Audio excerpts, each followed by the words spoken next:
Bon, on a donc démarré d'une image qui était assez faible au niveau pixel et puis on a multiplié les pixels.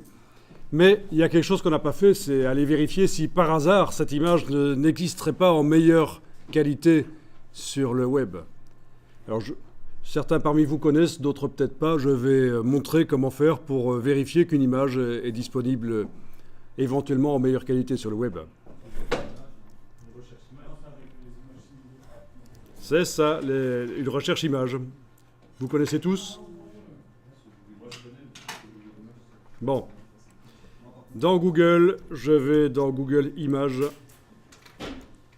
Et puis, je vais déplacer une version compatible web du fichier, donc du JPEG ou un autre format web.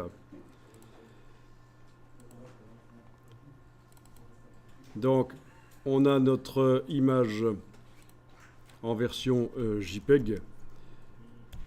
Je la déplace. Voilà. Et voyons un peu ça en cliquant sur toutes les tailles.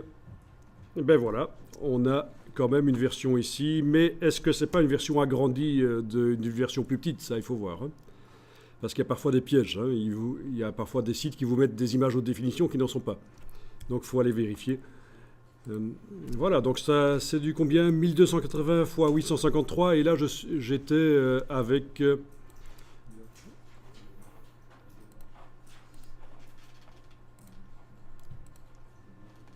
du 640 x 427. Donc forcément il y avait mieux. Mais enfin c'était l'occasion de voir la multiplication de pixels. Mais en tout cas souvenez-vous qu'il faut quand même aller vérifier qu'elle n'existerait pas en meilleure qualité quand même.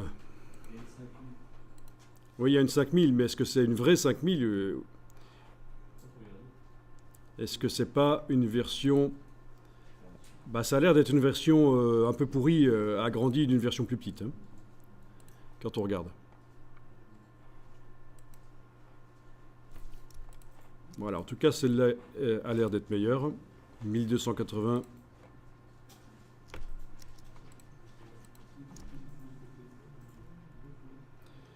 Et encore, oui, elle est meilleure. Ok, donc, c'est pas très grave pour ici, mais pensez-y pour la suite. Hein. Vous trouvez une image qui est sympa, vérifiez si elle n'est pas en meilleure qualité ailleurs sur le web. Et parfois, d'un navigateur à l'autre, ça va vous donner des résultats différents. Donc, essayez aussi dans Safari, Firefox, si c'est vraiment pour un boulot important.